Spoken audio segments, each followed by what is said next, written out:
Hello friends, a warm welcome to all of you in my YouTube channel Akhilesh education centre. This is Akhilesh Kumar. दोस्तों, आज हम लोग पढ़ने वाले हैं कक्षा 12 फिजिक्स में विशिष्ट चालकता क्या होती है।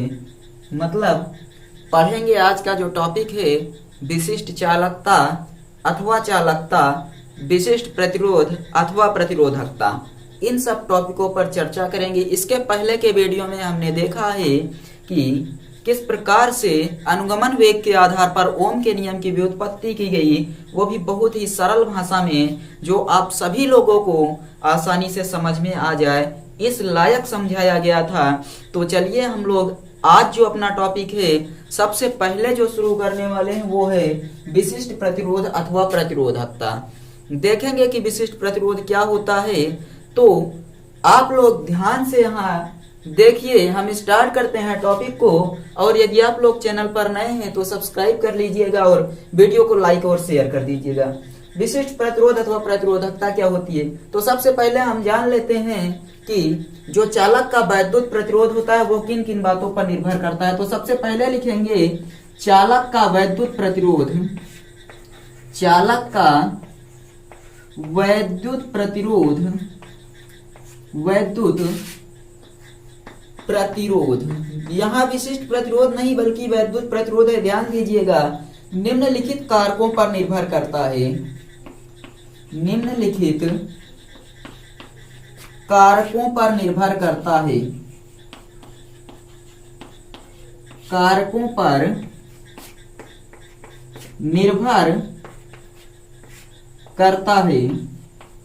निम्नलिखित कारकों पर निर्भर करता है। कौन कौन से कारक हैं? तो सबसे पहले जो चालक का वैद्युत प्रतिरोध होता है वो लंबाई के डायरेक्टली प्रोपोर्शनल होता है। यानी कि जैसे जैसे हम लोग चालक की लंबाई बढ़ाते हैं वैसे वैसे ही हमें क्या प्राप्त होता है, तो जो प्रतिरोध विशिष्ट यहाँ पर जो वैद्युत प्रतिरोध का मान है वो बढ़ता जाता है। मतलब कि चालक की लंबाई के डायरेक्टली प्रोपोर्शनल, यानी कि सीधा सीधा अनुक्रमानुपाती होता है। और दूसरा पॉइंट जो प्राप्त होता है वो चालक के अनुप्रस्थ काट का क्षेत्रफल जो होता है वो प्रतिरोध के व्युत्क्रमानुपाती, यानी चालक का वैद्युत प्रतिरोध चालक के अनुप्रस्थ काट के क्षेत्रफल के व्युत्क्रमानुपाती। इसका मतलब क्या है, तो जो वैद्युत प्रतिरोध है इस प्रकार लिखेंगे, वैद्युत प्रतिरोध लंबाई के अनुक्रमानुपाती, यानी किसकी लंबाई के?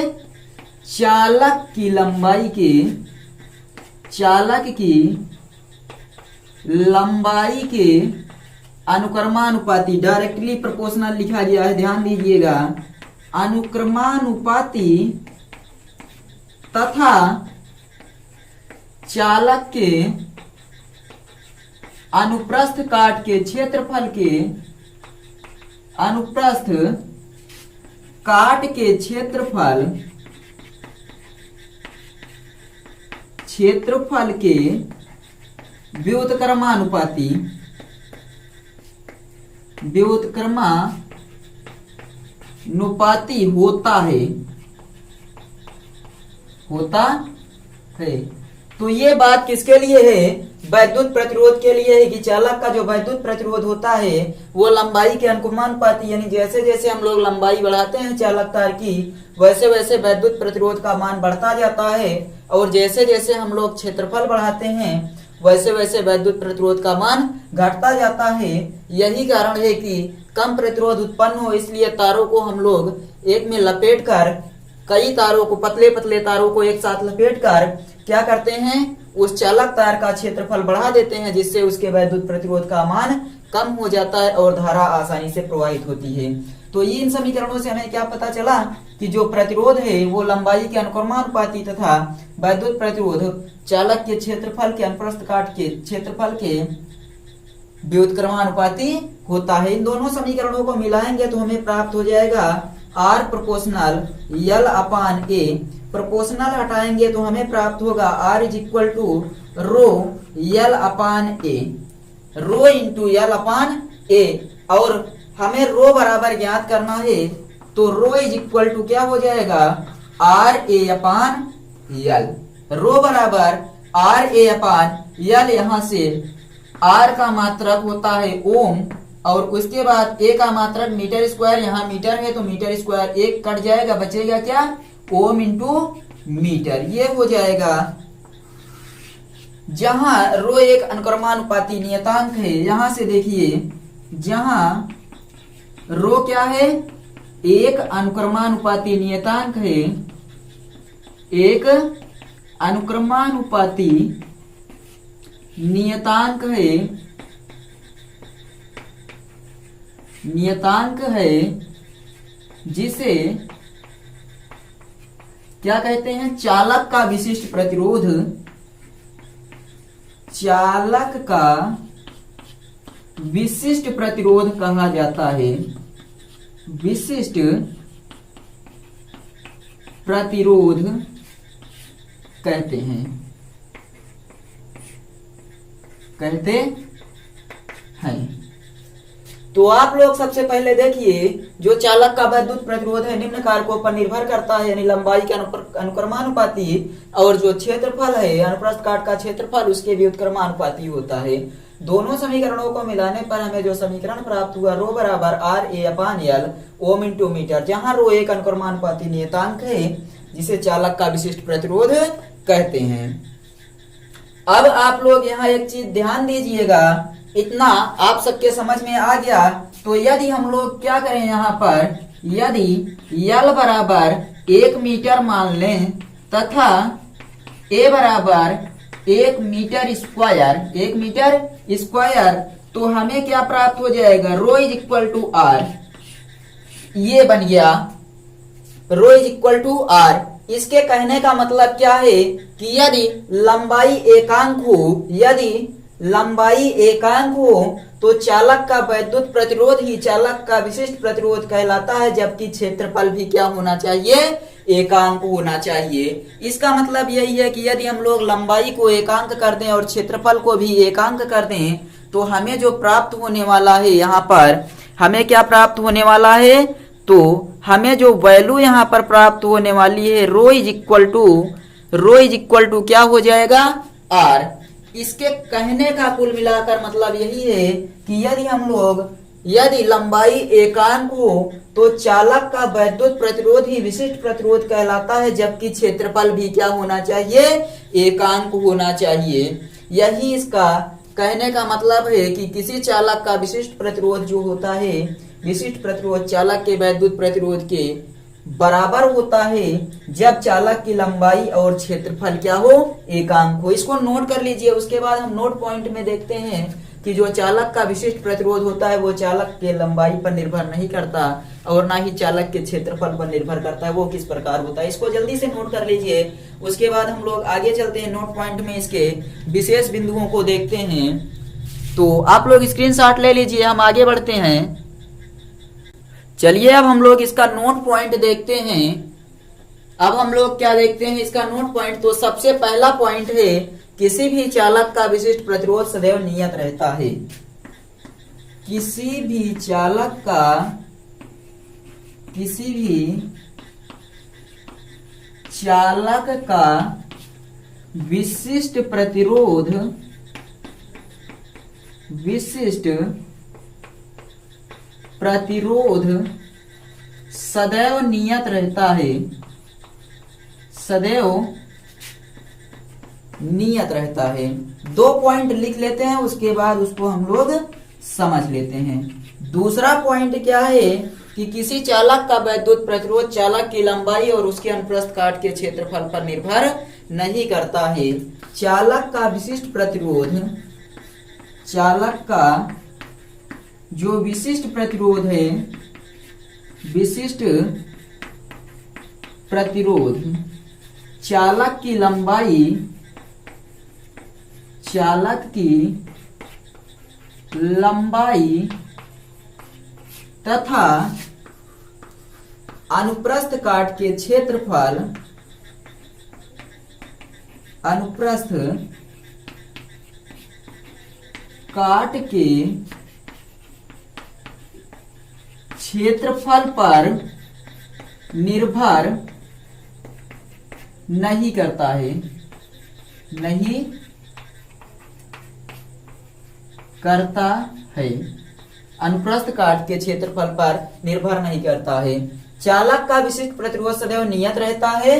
चालक का विशिष्ट प्रतिरोध चालक की लंबाई तथा अनुप्रस्थ काट के क्षेत्रफल पर निर्भर नहीं करता। अब आप लोगों को पता है rho is equal to R A upon L होता है, क्योंकि आर बराबर क्या होता है, आर बराबर क्या होता है, M L upon n e square a tau होता है या नहीं। ये हम लोग अनुगमन वेग के आधार पर ओम के उत्पत्ति में पढ़ चुके हैं, ओम के नियम की व्युत्पत्ति में। तो आर का मान यहाँ पर हम लोग रख देते हैं। क्या करेंगे, अगर आर का मान यहाँ रख देंगे तो हमें रो बराबर क्या प्राप्त हो जाएगा, m l a upon n e square a tau और उसके बाद यल, ये वाला यल से यल कैंसिल हो गया, ए से ए कैंसिल हो गया, तो हमें प्राप्त हुआ रो बराबर m upon n e square tau, n e square tau. और आप लोग यहाँ देख सकते हैं जो यम है वो क्या है, मास ऑफ इलेक्ट्रॉन। और उसके बाद यहाँ पर क्या है, ये क्या है, तो आप लोगों ने कल पढ़ा था एकांक आयतन में उपस्थित मुक्त इलेक्ट्रॉनों की संख्या n, और ये एक इलेक्ट्रॉन पर आवेश, और यहाँ पर टाउ का मान भी नियत होता है, सभी मान नियतांक हैं। इसलिए यहाँ क्या हो जाएगा, रो इज इक्वल टू नियतांक, रो इज इक्वल टू क्या प्राप्त हो जाएगा, नियतांक, जिससे हमें ऊपर दिए गए दोनों ही बिंदुओं की पुष्टि हो जाती है कि किसी भी चालक का विशिष्ट प्रतिरोध सदैव नियत रहता है, ना तो चालक की लंबाई पर निर्भर करता है और ना ही चालक के अनुप्रस्थ काट के क्षेत्रफल पर निर्भर करता है। आप लोग यहाँ देख सकते हैं ए से कैंसल, एल से एल कैंसल, और यहाँ पर जो मान है वो तो हमेशा नियत रहने वाले मान ही है, मतलब मास ऑफ इलेक्ट्रॉन और उसके बाद एक एकांक आयतन में मुक्त इलेक्ट्रॉनों की संख्या, ये सब। तो आप लोग इसको नोट कर लीजिए। और अब हम लोग चलते हैं अपने अगले पॉइंट पर, विशिष्ट चालक अथवा विशिष्ट चालकता। अगला पॉइंट क्या है अपना, विशिष्ट चालक अथवा चालकता, विशिष्ट चालक अथवा चालकता पर चलते हैं। आप लोग इसको नोट कर लीजिए। आई थिंक आप सबको ये अच्छे से पुनः समझ में आ गया होगा कि किसी भी चालक का विशिष्ट प्रतिरोध सदैव नियत रहता है, ना तो उसकी लंबाई पर निर्भर करता है और ना ही एकांक आयतन के क्षेत्रफल पर निर्भर करता है। इसको नोट कीजिए जल्दी से। अब हम लोग चलते हैं अपने अगले पॉइंट पर और देखते हैं कि विशिष्ट चालक किसे कहते हैं या फिर चालकता किसे कहते हैं। तो विशिष्ट प्रतिरोध, किसी भी चालक के विशिष्ट प्रतिरोध के व्युत्क्रम को विशिष्ट चालकता कहते हैं। किसी भी चालक के विशिष्ट प्रतिरोध के व्युत्क्रम को क्या लिखेंगे यहाँ पर, किसी चालक के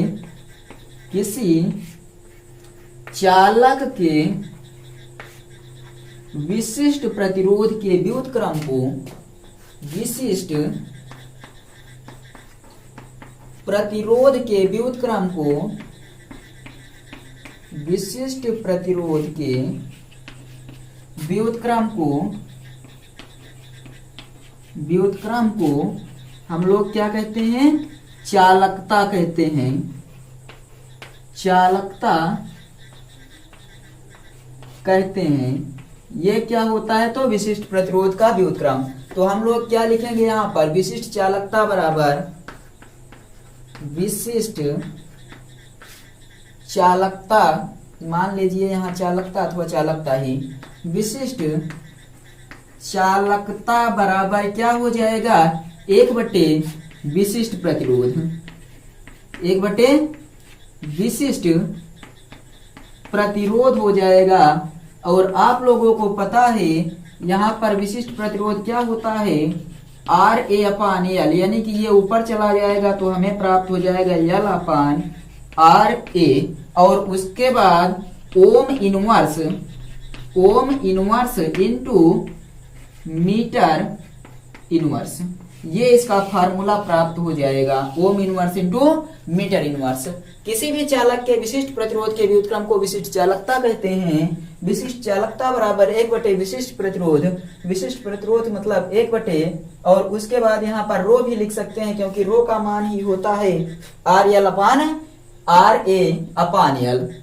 मतलब एक पॉइंट और अगर हम एक लाइन लिखना चाहें तो यहाँ पर लिख सकते हैं 1/, रो, उसके बाद रो की वैल्यू यहाँ रख देंगे और ये बन जाएगा L/RA ohm inverse metre inverse. इसको नोट कर लीजिए। उसके बाद हम लोग चलते हैं और देखते हैं कि जो विशिष्ट प्रतिरोध होता है या प्रतिरोध पर ताप का क्या प्रभाव पड़ता है, प्रतिरोध पर ताप का क्या प्रभाव पड़ता है। आप लोग इसको नोट कीजिए और या फिर स्क्रीनशॉट ले लीजिए। तो हम लोग चलते हैं और देखते हैं कि प्रतिरोधों पर ताप का प्रभाव। चलिए अब हम लोग देखते हैं धातुओं पर ताप का प्रभाव।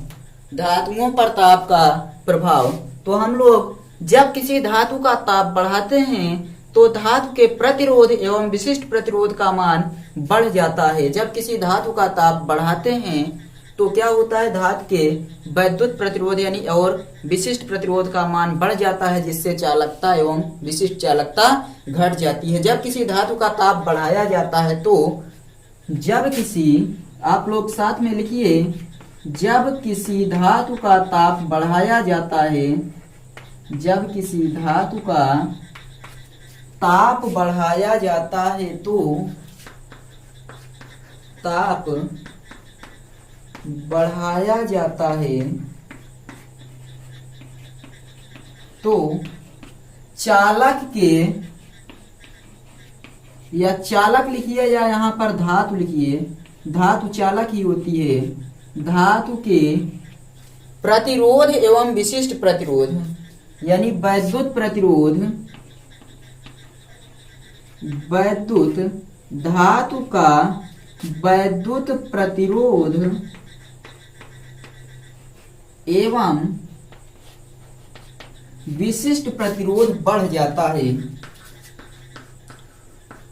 एवं विशिष्ट प्रतिरोध बढ़ जाता है।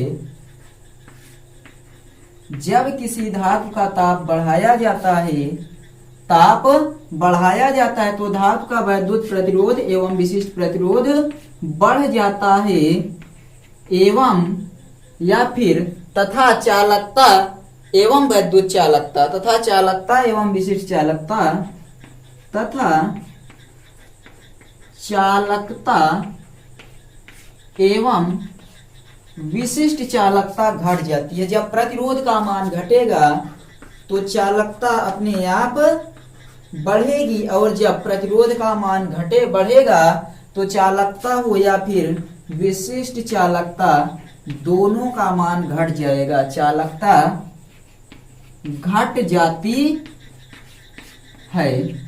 इतना लिख लीजिए कि जब किसी धातु का ताप बढ़ाया जाता है तो धातु के वैद्युत प्रतिरोध एवं विशिष्ट प्रतिरोध का मान बढ़ जाता है, जिससे चालकता तथा विशिष्ट चालकता घट जाती है। वैद्युत प्रतिरोध R बराबर क्या होता है, R बराबर क्या होता है, ml upon NE square a tau होता है या नहीं। R बराबर ml upon NE square a tau होता है या नहीं। और यहां से हमें क्या प्राप्त हो जाएगा, R व्युत्क्रमानुपाती होता है 1 अपान टाउ के।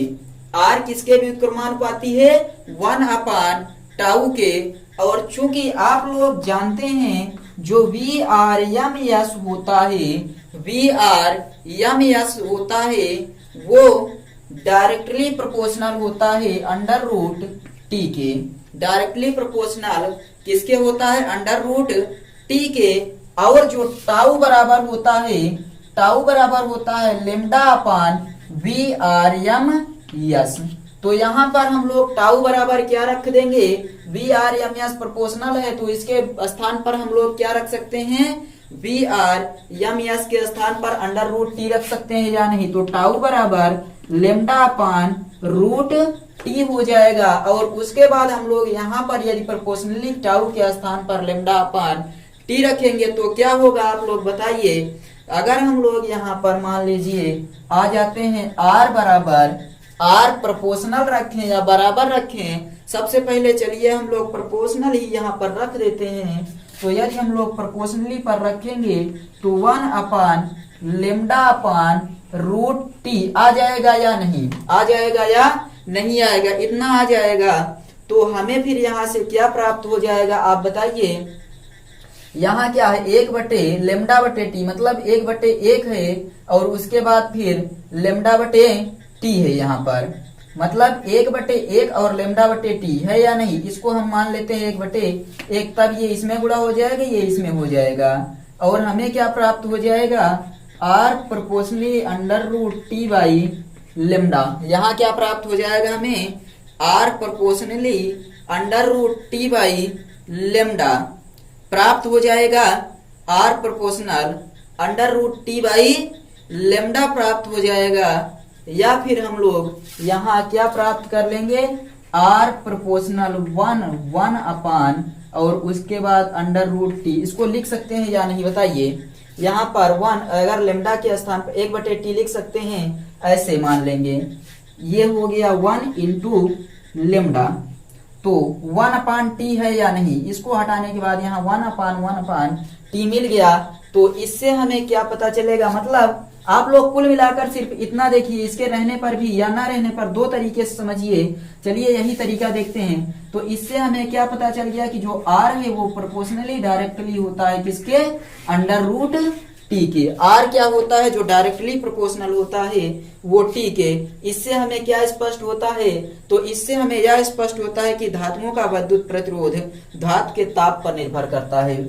इससे यह स्पष्ट होता है, यह स्पष्ट होता है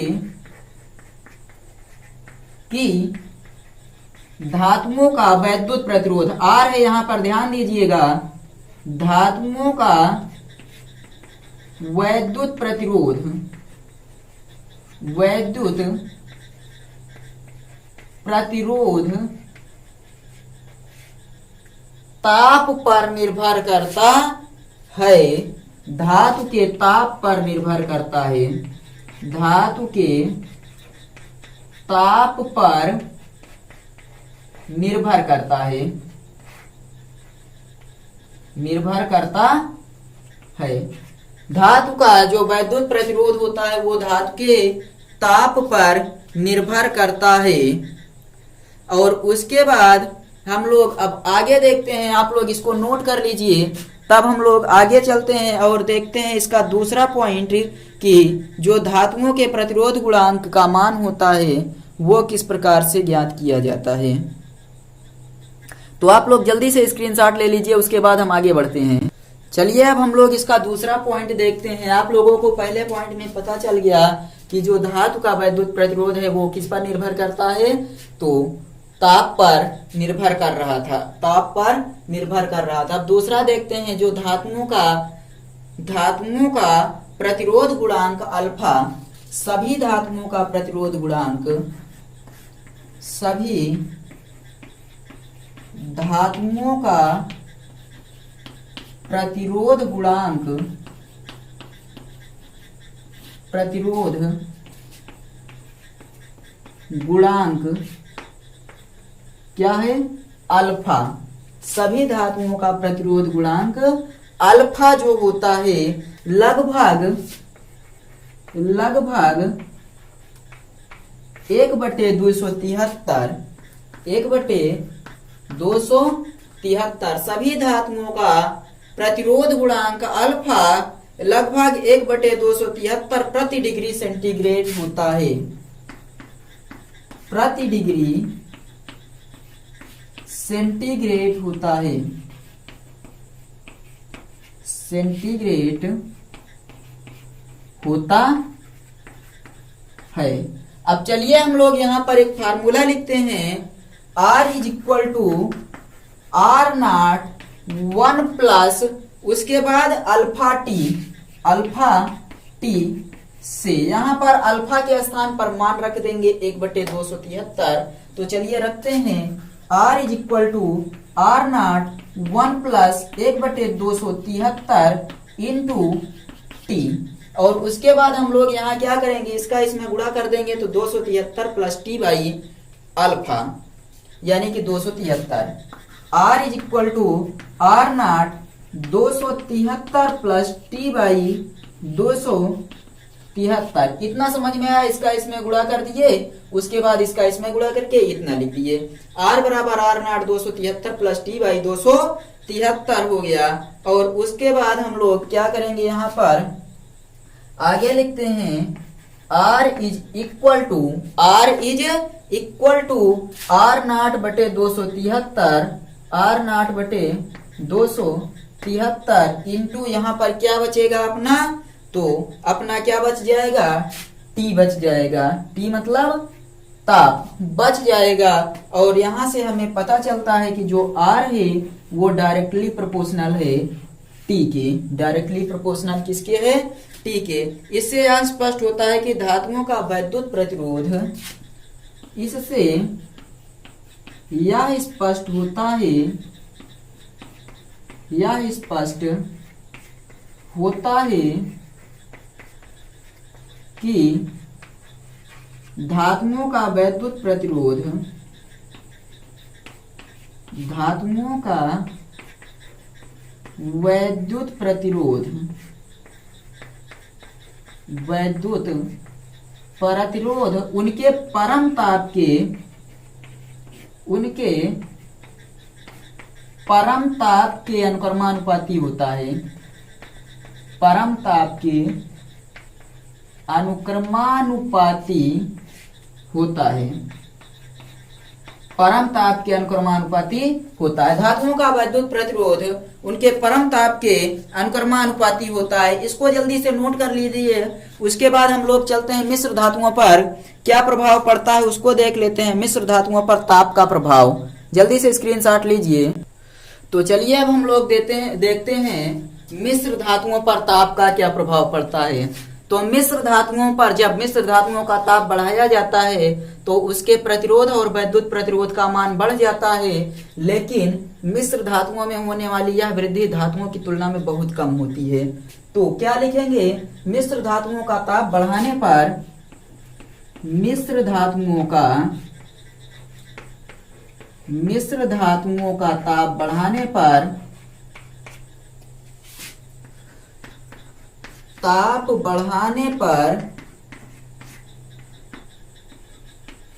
बढ़ाने पर क्या होता है, प्रतिरोध एवं विशिष्ट प्रतिरोध, विशिष्ट प्रतिरोध एवं वैद्युत प्रतिरोध एवं वैद्युत प्रतिरोध का मान बढ़ जाता है। वैद्युत प्रतिरोध का मान बढ़ जाता है, बढ़ जाता है, लेकिन यह वृद्धि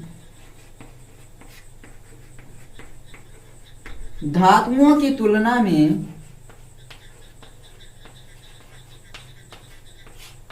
धातुओं की तुलना में बहुत कम होती है, तुलना में बहुत कम होती है। मतलब यहाँ पर वैद्युत प्रतिरोध का मान और विशिष्ट प्रतिरोध का मान बढ़ता तो है, लेकिन धातुओं की तुलना में बहुत कम वृद्धि होती है यहाँ पर। मतलब कि मिश्र धातुओं में जो ताप का प्रभाव है वो ताप बढ़ाने पर प्रतिरोध एवं वैद्युत प्रतिरोध का मान बढ़ता तो है, लेकिन धातुओं की तुलना में बहुत कम बढ़ता है। मतलब जैसे धातुओं में वैद्युत प्रतिरोध एवं विशिष्ट प्रतिरोध का मान बढ़ता है उस प्रकार इसमें नहीं बढ़ता है। अगला देखते हैं वैद्युत अपघट्य पर ताप का प्रभाव। अगला है वैद्युत अपघट्य पर, वैद्युत अपघट्य पर ताप का प्रभाव, ताप का प्रभाव।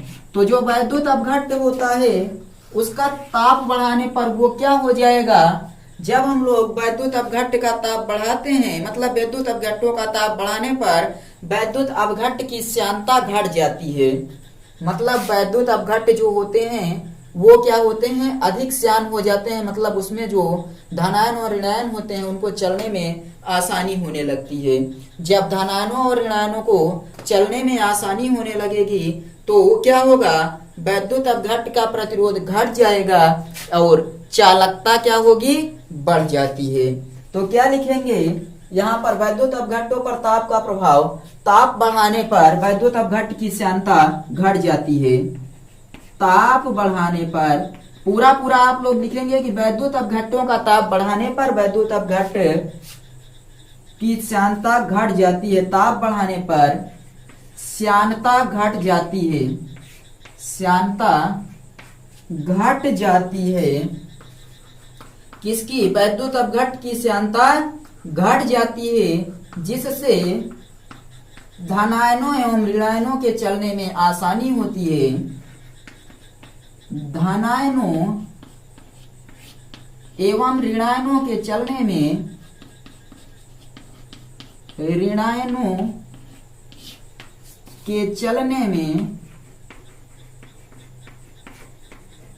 में आसानी होती है, आसानी होती है। परिणाम स्वरूप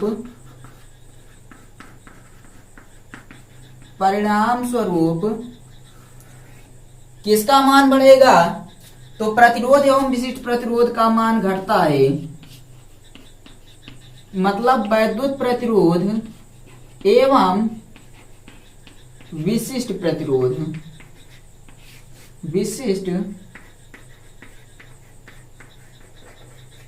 प्रतिरोध का मान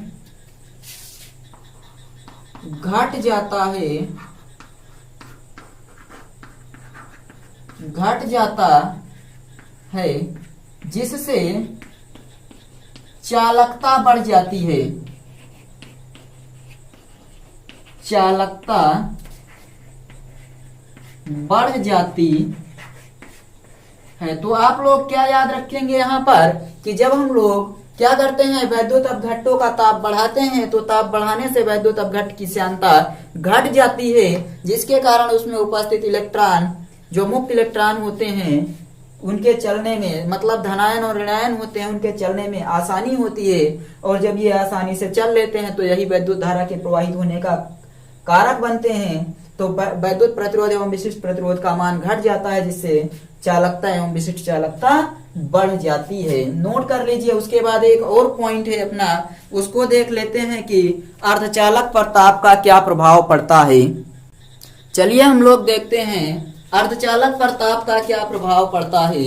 अर्धचालक पर ताप का क्या प्रभाव पड़ता है?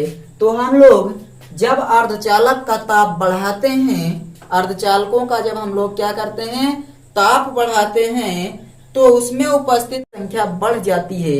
मुक्त इलेक्ट्रॉनों की संख्या बढ़ने के कारण क्या होता है? तो जब मुक्त इलेक्ट्रॉनों की संख्या बढ़ेगी तो प्रतिरोध का मान घटेगा एवं चालकता पुनः बढ़ जाती है। जब अर्धचालक का ताप बढ़ाया जाता है, जब अर्धचालक का ताप,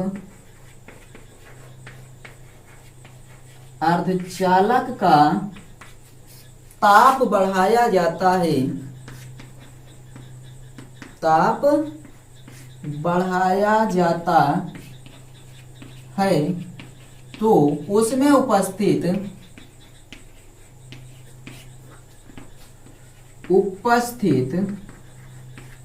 मुक्त इलेक्ट्रॉनों की संख्या बढ़ जाती है। मुक्त इलेक्ट्रॉनों की संख्या बढ़ जाती है। मुक्त इलेक्ट्रॉनों की संख्या बढ़ जाती है, जिससे विशिष्ट प्रतिरोध एवं वैद्युत प्रतिरोध, विशिष्ट प्रतिरोध एवं वैद्युत प्रतिरोध, विशिष्ट प्रतिरोध एवं वैद्युत प्रतिरोध घट जाता है, वैद्युत प्रतिरोध घट जाता है तथा चालकता एवं विशिष्ट चालकता, चालकता एवं विशिष्ट चालकता बढ़ जाती है। चालकता एवं विशिष्ट चालकता बढ़ जाती है। तो आप लोगों को क्या समझ में आया कि जब किसी अर्धचालक का ताप बढ़ाया जाता है तो उसमें उपस्थित मुक्त इलेक्ट्रॉनों की संख्या बढ़ जाती है, जिससे विशिष्ट प्रतिरोध एवं वैद्युत प्रतिरोध का मान घट जाता है तथा चालकता एवं विशिष्ट चालकता बढ़ जाती है। इसके आगे हम लोग देखेंगे अगले वीडियो में अतिचालकता क्या होती है, अतिचालकता किसे कहते हैं, और उसके बाद वैद्युत ऊर्जा तथा वैद्युत परिपथ की सामर्थ्य, इसको हम लोग अगले वीडियो में देखेंगे। और उसके बाद हम लोग देखेंगे कार्बन प्रतिरोध एवं कार्बन वर्ण कोड, जो इम्पोर्टेंट है। तो आप लोग अच्छे से पढ़ते रहिए और आई थिंक आप सबको ये खूब अच्छी तरीके से समझ में आ रहा होगा। मिलेंगे अब हम अगले वीडियो में, तब तक के लिए अच्छे से पढ़ाई करते रहिए और चैनल पर नए हैं तो सब्सक्राइब कर दीजिए तथा लाइक और शेयर भी करते चलिएगा। चलिए मिलते हैं नेक्स्ट वीडियो में, तब तक के लिए बाय।